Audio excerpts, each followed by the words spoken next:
Hello, welcome back. Now we talk about mental health stigma and awareness and how they impact students' mental well-being. Joining me is Dr. Sheikh Hassan. I'm a lawyer by profession. I'm also a counselor. I am a mediator, and I'm also a translator and interpreter.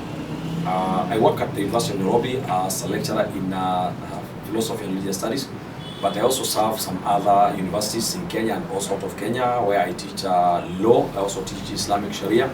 I also teach languages, and in languages I teach at International Jamia of Languages and Prof Studies. I teach Arabic language, Swahili, and English language. I'm also the chairman of Muslim Professionals League Africa, and also a board member Young Muslim Association, and many other boards. So, Dr. what exactly is mental health stigma? Mental health stigma is connected when one has a mental illness. Then people stigmatize them because of their mental illness. And stigma comes sometimes in several ways.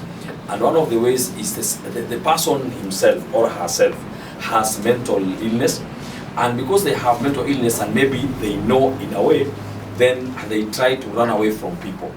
And instead of people trying to rush to them and assist them, they run away from them even in another angle. And sometimes it also comes from other people who are not mentally ill. They look at the person, they realize that this person has a challenge. And sometimes there are people who are mentally ill and don't know. Some of us here are mentally ill, but we don't even know. Even most of the viewers who are viewing and watching this show, actually some of them have mental illness, they don't know. So you realize that now people, when they realize someone has mental illness, they try to keep off the person, they try to hide the person. Sometimes in some communities, when someone has any mental illness, sometimes some people say that maybe he takes alcohol, or he takes beer, or this person anatumia bangi, or this person amerogwa. And then when that comes, it depends on the level of the mental illness. Some of us, it is just starting. But there are people who are at the middle. Some of them, they are totally out of this world. So when now someone reaches that point where they're out of this world, that is when many families throw the people away. That's why you see many mentally ill people are roaming around with no one to look at them. Some of them actually are halfway, so they are locked in the office or in the houses. And that's why one of these days I went somewhere and I found someone who was mentally ill. He's a colleague actually at the university, but I don't mention the university. And they were asking, every time the colleagues were asking, do we allow him to take the Madari way or the Chiromo way? So I kept on telling them, don't make these jokes. This guy is sick. You are now joking with him, but he's sick. And by the time now the guy was totally sick, mentally ill, that's when they realized that I knew what I was doing. Because we counselors know when someone has already started losing their memory, they have already starting the mental illness, we know the symptoms. But normal people, they don't know sometimes. So mental health is a very, very sensitive topic. So how do you think increasing awareness can help impact positively the issue? Information empowers. And that's why you also look at our Constitution of Kenya. It comes up with an article on the right of communication, the right of information. Because when you have information on anything, it becomes very easy for you to take care of yourself and to protect yourself and to save yourself from a problem. For example, if you want to know a person who has some mental illness, it's a person maybe when you go to the office is totally scattered. The pen is that side, the pen that side, the books are the other side, the coat. That one tells you this person has a problem. If he cannot organize his office where now books are here, pens are here, computer are here, then it means that this person has some level of mental problem. But because now you'll come there and say it's just a professor, some of us professors, usually speaking, we have a lot of mental illness. Because of, people say because of a lot of reading, they say permanent head damage. But we confuse ourselves with many things as professors. A professor wants to read read 100 books, for example, and the 100 books you want to read them in 1 month, and the books are in different topics. Even you'll be confused. Today you are reading a book on engineering, tomorrow you are reading a book on chemistry, the other day you want to read a book on environment, and you are the same person, and you don't belong to those fields. So unless you know how to balance, then you can have mental illness. So you can look at some students actually at the university who sometimes will tell you that I don't want to wake up today, and why the reason? No, they don't feel like waking up. For you, you take it, he doesn't want to wake up, but he has mental illness. Or you see one of the students who is totally drunkard. So he's drunkard 24/7, the person is drunkard. And sometimes they even walk with small bottles here to remove the lock.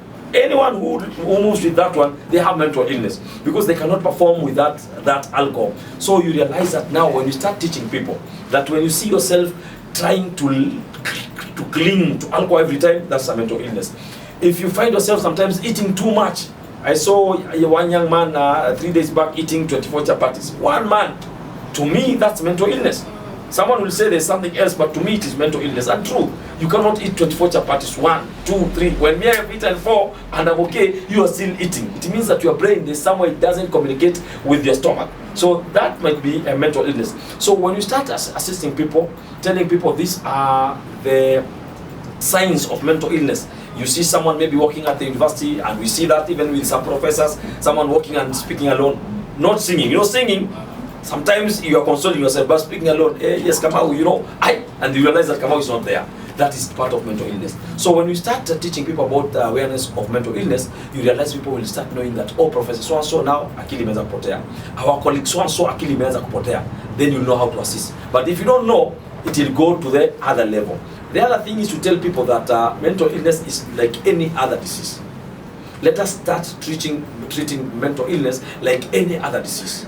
Because some students are in institutions, they use taps. And this is where the problem begins. You know, you go to, because you don't have money for alcohol or something else, you go to the pharmacy. And because the pharmacist is immoral, and he doesn't follow the rules and regulations of the pharmacy and poisons board, he sells you some medicine. Those medicines are supposed to be taken by the people in Madare, the crazy people, the mad people.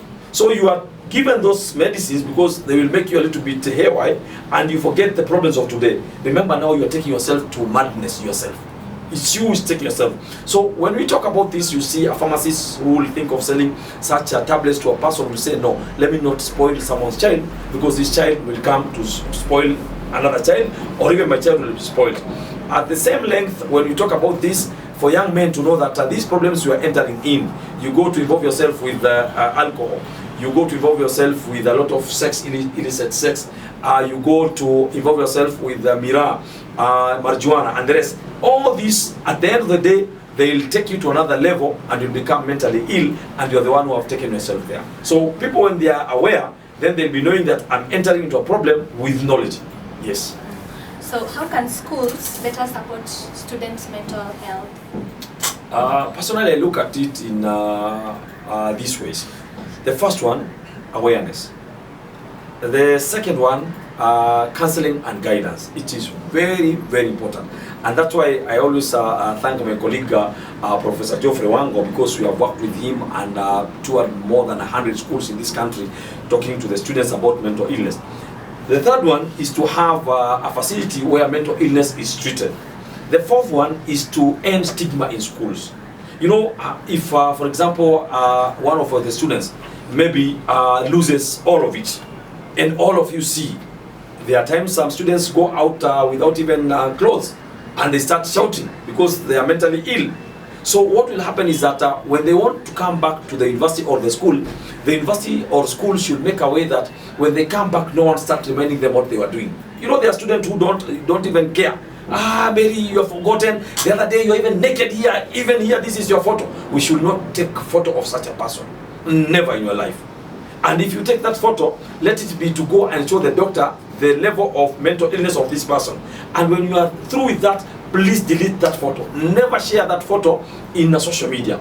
Because when you share it in the social media, the person will go and get treated. But the social media photo or video will remain forever.